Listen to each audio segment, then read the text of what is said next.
Hey everybody, Strainers103 here, today with another replay cast. It's one of my own replays this time. And it seems I've got to turn off webcam. Yeah, whatever. Just a little slip up. I guess I'm trying to be fast about shit so I can quickly get back into Oslo. I need to go back to Oslo and check some stuff, but whatever. Just getting this video out for you guys right now because I figured I really wanted to, and it's a pretty damn good game. This was played live on my twitch.tv/Strainers103. You can go find the VOD of it there. I don't think I've highlighted it yet. I guess I'll have to quickly end up doing that. But it is on my stream. I am playing with the Steel Shadow and Jedi, good friends of mine. And, well, as you can see, I am forcing matchmaking for them, because there's a good chance otherwise we're going to get tier 10 matchmaking, especially considering this was played late in the evening. Of course, this means that we run the risk of the opponent aircraft carrier being in an equal division and still ending up in a tier 10 game full of Montanas and Des Moines and whatnot, and you're sitting there in your Saipan crying about life. Has happened to me once, so, yeah. I guess the point spam has started. I don't know, I don't really like this spawn at all. So, you know, I'd rather just kind of break away to the side. It's a habit of having played a lot of tier 10 recently. Carriers, and you get a midway spawn there, you go forwards, you're fucked. You just, you know, you get spotted by the enemy carrier, and then like, all these guys are loading up the gun, and like, bam, and you're dead. So that's not really fun. Anyways, opening up the game, I'm going to head towards the middle. Pretty standard opening for me. Of course, opponent carrier is probably around that area as well. And there he goes, he's immediately spotted, and this is why you kind of want to be in a position to break away. Because if I decide to keep him spotted, maybe, you know, someone can actually make him explode. Although I didn't actually notice when I was playing. I never actually noticed that the Ranger was being spotted by me at this point. So I guess the Ranger just isn't, well, the Ranger's just not in a position to be aggressive enough with his actual aircraft. I'm actually expecting the Ranger to be doing a head-on strafe there, and I do a bit of a derpy strafe of my own there, but I actually do clip quite a few of them. He reacts too late to it, so I get a good tag there. And keep in mind, my strike planes are here, and I don't even know what the hell kind of a drop this was. I think I bitched about some kind of a fail click there or something, because that's horrible. Like, that was really, really poorly aimed. Like, but watch this guy for a second. It's pretty funny. Anyways, I pulled my torpedo bombers away, so my fighters are going to be absorbing all of the anti-aircraft attention here, so quite a few of my wing that just locked onto the remaining two fighters do actually get wiped.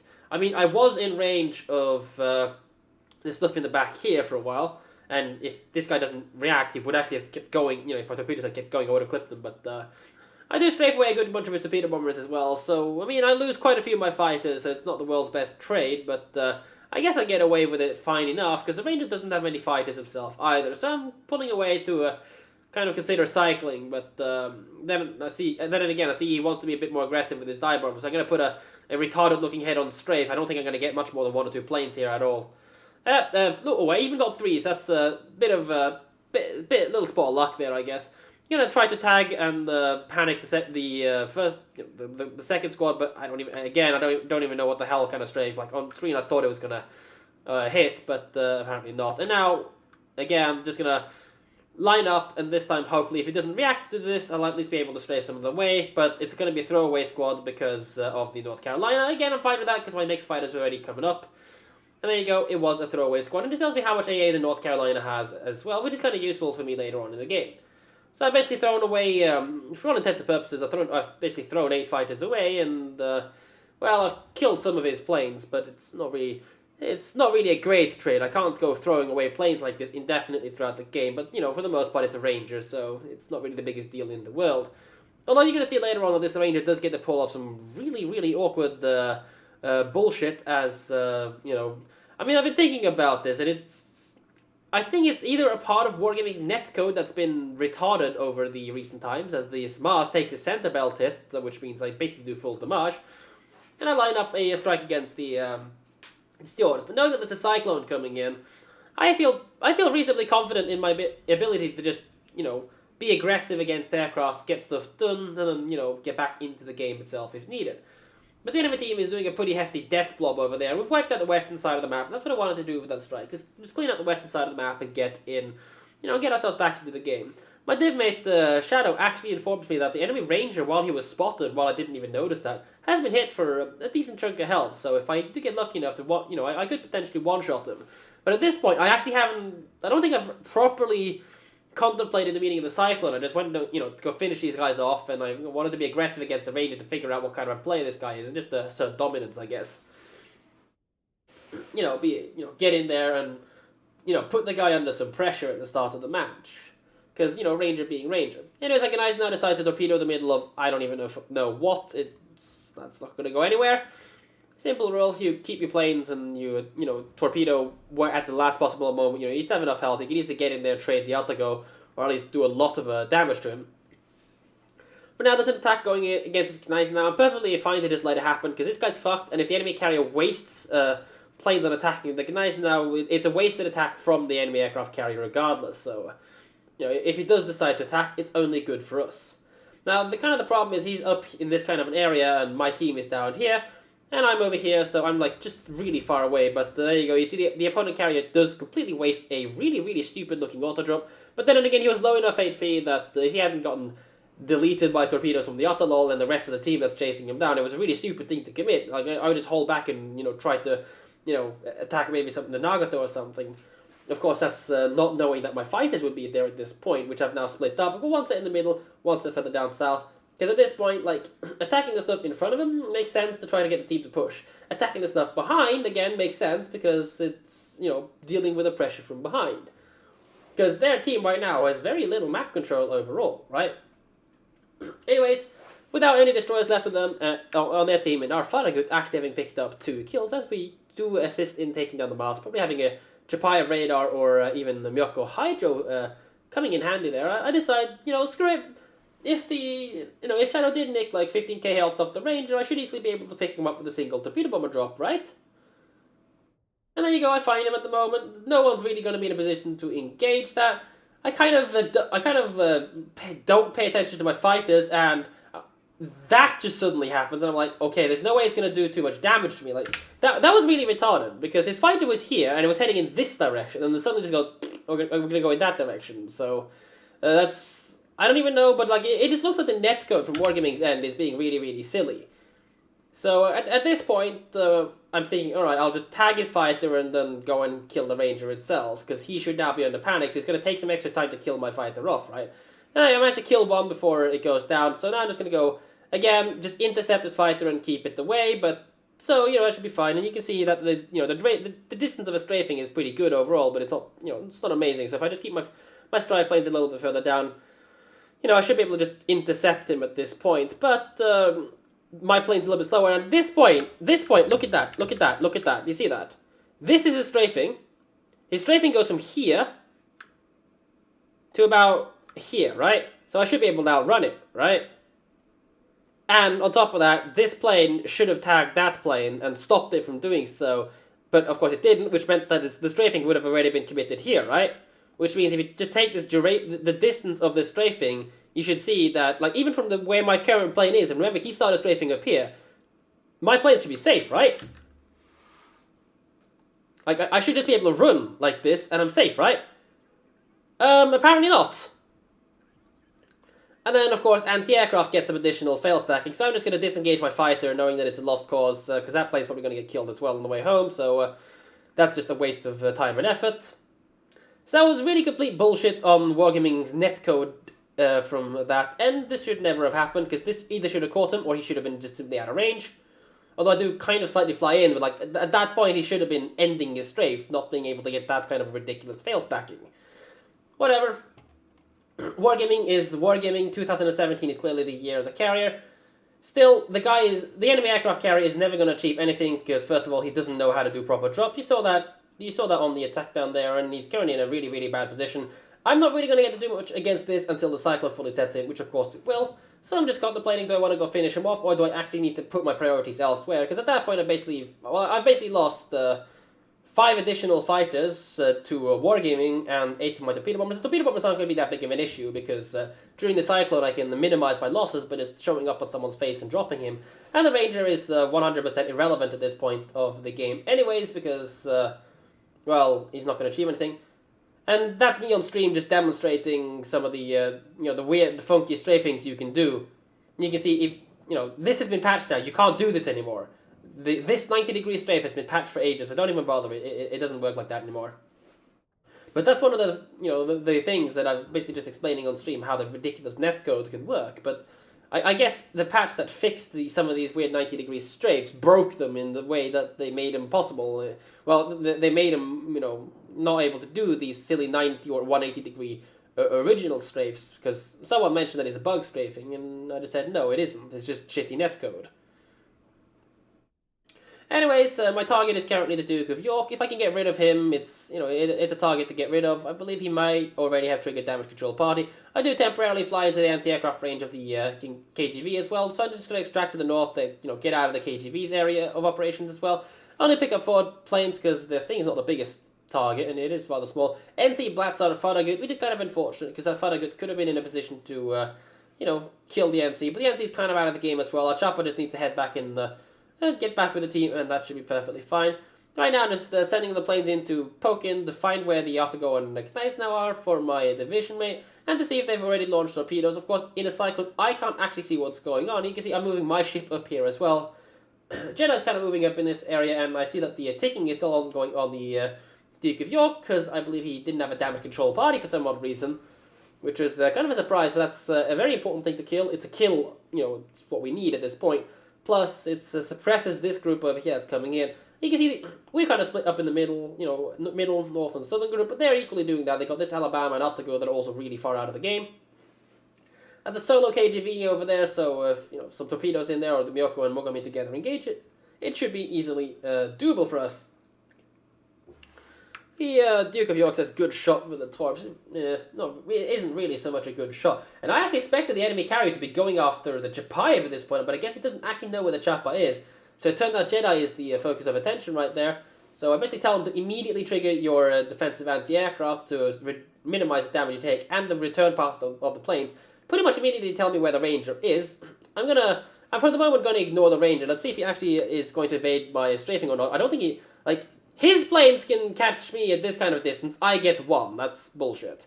But whatever, I know his Ranger is literally here, because you can see that on his planes, and he's not reacting at all, so the guy, and there you go, they're landing right there, so I'm thinking to myself, that's just a waste of a strafe. But I should probably be able to spot the Ranger itself, or not. And there you go, I do temporarily spot him, so not a big deal. His fighter actually shows up, I don't actually have any ammo to engage that, so again, that's another 4 fighters, kind of a throwaway fighter squad for me, because a bit unfortunate I didn't save the ammunition, and his fighter does actually I guess you can say semi-right thing. I didn't really pay attention to it, but at this point, my focus is just to get rid of this North Carolina, extract my planes, and get myself out, because he just killed our chopper, actually a devastating strike, but I finish off the NC as well, so that's perfectly fine for me, and it seems that the opponent aircraft carrier is now trying to do some really, really weird crap. He doesn't actually recognize the fact that my fighter is out of ammo. So basically just keeping it right on top of him and trying to kite away. So use this plane to spot his plane and use my number 2 fighter to come in and strafe it as a surprise strafing. You can do this kind of stuff during cyclones and then just break number 3 squad away. He seems to just head away at this point to do his own retarded looking strafing. So I'm going to immediately counter strafe, and that should be a free squadron for me, and it is. So I make up for the 3 plane losses by wiping basically his last fighters off the face of the earth. Good enough for me, I guess. No more of these really, really silly and honestly very poorly placed strafings that Wargame's netcode just does not recognize very well out of the way. But at the moment, you can see that this Alabama and Ottogo group actually cut off over here to re-engage our team instead of finishing off Shadows now in an engagement with the Gneiss now. However, I need to support the Jedi, and this the space park is stuffed. Really unfortunate to lose him like that, but there's not much I can do. I need to cycle planes, and now I just need to try to keep Jedi alive, but spoiler alert, that might turn out to be a little harder than otherwise. And it seems like the Ranger is, he's actually more interested in pushing down here, so he's going to attack the North Carolina while I was not really in a position to defend. I assumed that the Jedi was actually going to be the next target to attack, because you might have thought that it's a North Carolina and he doesn't really want to tangle with it. But he is going to tangle with it, and that is definitely the right choice for the opponent aircraft carrier to make, trying to pick up the guy that's closest to him, because if the North Carolina does defeat the Knights now, he's going to be next on the plate himself. I spot the plane, so I'm going to go in and just tag fight it, because I know that unless the actual ship is spotted, it's not dealing any anti-aircraft damage to me. So that's perfectly fine for me. Jedi actually now reports that he's gotten himself beached, so he's probably about to get absolutely stuffed as well. which is kind of shitty because losing my last support ship and losing the points and the ability to actually reset the cap on Bravo is a bit hard. Anyways, I'm coming in, going to contemplate a drop on this Alabama. It is in Alabama I am dropping, and it is slightly farther away because I am slightly pressured on the replacement at this point, but Jedi's also got some torpedoes in the water. I'm not exactly. He actually launched them blind at this point. I'm not exactly sure, but the angle. But I likely would have picked up the kill on him myself. But it looks like Jedi's torpedoes finished the deal, which is fine because I can then set the next attack up to hit the Optical. But I'm only really likely to get one more actual attack through the Cyclone against any valid target. I know that I am basically instant return pathing my planes back to me, so the Ranger isn't a complete retard. He'll eventually be able to catch up. But he needs a time to cycle and strike, and I've got my fighters reasonably close enough that I can still, to an extent, react. Keeping one just to do the spotting, and there you go, I find the KGV. I know where the Altago is, so I know basically generally where all three of the enemy's ships are. And I feel that I just need to move my ship in the direction of at least B and C. I still have 5 minutes left of the game, so hopefully I'll have enough time to cycle and kill them. Jedi's remaining floatplane fighter does actually temporarily spot the Altago before heading off in a different direction, which is actually useful for me. Because it tells me that this Altago isn't heading towards A, he's instead loitering somewhere around B. The reason this is useful is just because, if this guy went into A, I would be a lot more pressured on points, because it means I'm going to be fully ticking down, and I need to be able to reset or kill him off and stop him from doing that. So I think these guys are just circling around, they're not sure what they want to actually do. Again, them dawdling about really is useful for me. What they should be doing is just pile into Alpha Cap. Ranger should be heading down in this direction. These guys should be heading away because this Ranger is never going to be able to kill me. So either these guys concentrate and push me together with the support of the Ranger, but at this point these guys probably don't know exactly where I am, and only the Ranger actually has half of a clue of the general direction. He might think I'm up here or behind here due to the retreat pathing of my planes. However, if he's paying attention, and he probably is, he'll understand that my planes are showing up from this kind of northern area, and you'll see later on, as I park myself behind this island. Bit of a mistake, I should have just pushed towards the Charlie, but I don't actually have secondaries, so it's not the world's best idea from me overall. Anyways, I see the Altago decides to intern the torpedo bombers. I need the Altago gone because he potentially has defensive anti-aircraft. He didn't actually trigger it yet, but the Altago is a faster ship. The Altago has the potential to use defensive anti-aircraft. And I can kill the KGV off of my own accord later on. Anyways, if the Altago gets time to spot my strike coming in and to evade it, I could be a little bit in trouble.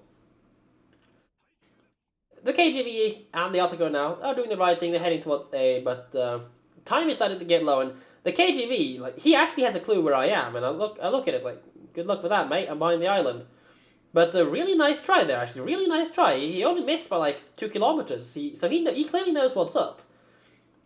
Which, of course, means if he's being smart about it and he's informing the Ranger should also know what's up, as Cyclone is expiring now, so I do get air spotting on him. However, I recognize that time's a little bit low, and I say out on my stream to Jedi, I need to kill to anyone watching, really, I need to kill the Ranger. As you can see, 65-45 compared to 60-40. There are actually more points involved in killing a carrier, and at this point, I'll need that, I might actually need that just to suppress it, because they're going to get the capture of Alpha. Now the carrier is coming in to spot me. It's fine. I just need to get to bait his fighter into my own anti-aircraft range. And I'm looking at the KGB, does he have a shot on me or not? It's kind of unfortunate if he would, but I've clicked on his plane and whatnot, so I'm perfectly fine if he wants to do any kind of retardation with the planes over there. And he does decide to do some retardation with them, which is perfectly fine because he's literally just committed suicide with his squadron.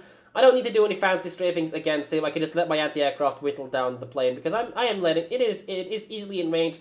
And I don't want to be unnecessarily expending ammunition, because I don't want to be having to cycle these planes at this point of the game. And I'm ordering my planes to line themselves up for a strike against the Ranger itself. The priority is to kill the the torpedo bombers, because I know I can eliminate the dive bombers at the sufficient rate I need, focusing my anti-aircraft on the dive bombers that are first coming in, and now I'm going into a concentrated drop against the Ranger. Aircraft carrier damage control parties to 30 seconds. I see the shots coming in right now, so I feel comfortable in just damage control partying it. The Ranger is now dead, giving me a devastating Kraken up, and now I only just need to kill one more enemy ship to win, but time is getting desperate. There's no way I can get myself to Charlie. I just, at this point, need to kill the last plane so I can get myself invisible as the last salvo from the KGV impacts. And there you go, last plane down, so I'm going to be unspotted. I know the KGV was somewhere around here, and he's actually turned around to engage me. which in this case is actually a bit of a mistake. He doesn't seem to have the health or the heal remaining, so he's actually one-shottable by me. I just need to hit like I think 4 or 5 torpedoes on him and he's gonna go down. However, I am really, really pressured on time right now, and this is why I didn't want to end up having to cycle any of my planes in case I failed to kill the Ranger. Of course, if I failed to kill the Ranger, the game would be over. I would not be able to win this, because you can see we're deficit on points. I have to kill this KGV. But at this point, I feel comfortable that they're not going to be able to take up the 1,000 points on time. So I'll have this 1 minute to, a minute of really, really stressed leisure, I guess you can say, to knock out this KGV and end this game for me. And this is really important because if I do get him, it's actually a solo warrior, because Jedi died while there were still 4 opponents left, and it's going to be... I've gotten a few of them in the past. I think I only had one where... I don't think actually I've had any where I was actually forced to kill all remaining 4 or more enemy ships. Anyways, he's decided to port side turn. I guess he wants to try to get his rear turret in action. But I know my damage control party is up. It'll cover the rest of the duration of the game, and my game at this point... If you see it on Twitch, there's a massive cock-up with the FPS, so that drop there was never intended to go there. That drop was intended to be aimed a lot better, so I'm at this point like thinking to myself, what the fuck? Are we actually going to lose this or not? But he takes the last torpedo, goes down, and ends the game in my favor, thankfully. Oh, I guess whatever. Actually, it's my Haku costume. You can see the ship there. It's pretty annoying to wear like that, but hey, let's just put that away. I had it up there because I'm actually finding out to show that picture to you guys. The folks that did, one of the large Norwegian news outlets did an article on me and my volunteer work. So I actually did that. Put up the costume for them to see as well. But hey, anyways, looking at the post-battle results screens, 180k damage, not really high damage, but then again, I am playing a Saipan. This thing isn't known for its ability to deal incredibly large amounts of damage overall. 53 planes shot down, yeah, cyclone, so it's actually pretty results considering cyclone occurred. Not devastating on the carrier, it's, got a Confederate, because, I killed 6 enemy ships. Kraken, because, I killed 6 enemy ships. And I do actually get the Solar Warrior plus the high caliber, which is definitely quite nice for me. Team score, as you can see, I'm the only surviving ship at the end, and I had to trade my health in there just to push the KGV. You saw how little time left there was in the game. My torpedoes barely would have reached, but the question is, were they actually dealt sufficient damage? And the answer to that is, clearly, yes, they did. Do pick up 2.7k base XP, 1.8 as the guy underneath me. Their KGV, having been able to farm a little bit of extra damage on me, gets knocked up to 1.4k XP himself. Detail report, 40k on the Duke of York, Cyclone attack. KGV was the post-game attack, 30k on the Ranger, which is actually important it's actually very important for me that the friendly team actually got to shoot him at the start of the game, something I never actually paid attention to, but because Shadow shot him for like, I think, 15k or something like that, well, it would be just like 40k, I think. Because of that damage, I actually had the ability to just upfront ensure that I only needed to hit like 4 or 5 torpedoes to pick the target up, which actually let me finish the game off. Otherwise, I likely would have lost this. But then again, if he hadn't shot him, I would not have attacked the Ranger, and that attack would have been sent to something that's a lot more useful, and the Ranger would have still been completely useless throughout this game. You can see on the scoreboard where the hell he's not even on he's not anywhere near the useful part of the scoreboard. So he never actually got to achieve anything other than waste 1 attack on the Nice now, which is kind of ended. But the strafings are incredibly annoying. But you can thank Wargaming for that one. Do pick up the Takao to the Cyclone as well. The Stewardess was kind of a kill secure with a drop on the Mars as well, so but didn't really have much better to attack against the anti-aircraft lob. And considering it is a Saipan, I guess you can say, I'll show you the credits, but I don't think I'm running anything important in terms of signals on it, so yeah, it's a little bit of credit and a little bit of Elite Commander XP that's nice to have. Anyways, I hope you guys enjoyed this replay cast. It is one of the better Saipan games I've had up to now. It's alright, I guess. The Saipan is just horrible at dealing damage. If I had a Kaga here, I probably would have had a much easier game. But hey. And of course, if I had a Kaga, I could have just been a lot more aggressive and secondary down the Ranger, because I know my secondaries are superior to his. Something that you can't do in the Saipan, because you just simply don't have secondaries, so it kind of doesn't work like that. But yeah, no replay analysis from viewers today. I'll post a viewer replay analysis tomorrow, and maybe even do some scheduling for this kind of stuff. But yeah, I hope you guys had hope you guys enjoyed this. If you did, give me a like if you didn't. Tell me why so in the comments. Subscribe to my channel for more content like this, along with the replay analysis, viewer replays that are sent in that I go over, say what I think could have been done better, what went great, and what may not have gone so great, stating the bloody obvious. There will be an email address in the description below if you'd like to send in replays for a review, or just for me to cast them. And yeah, take care, and I'll see you guys later.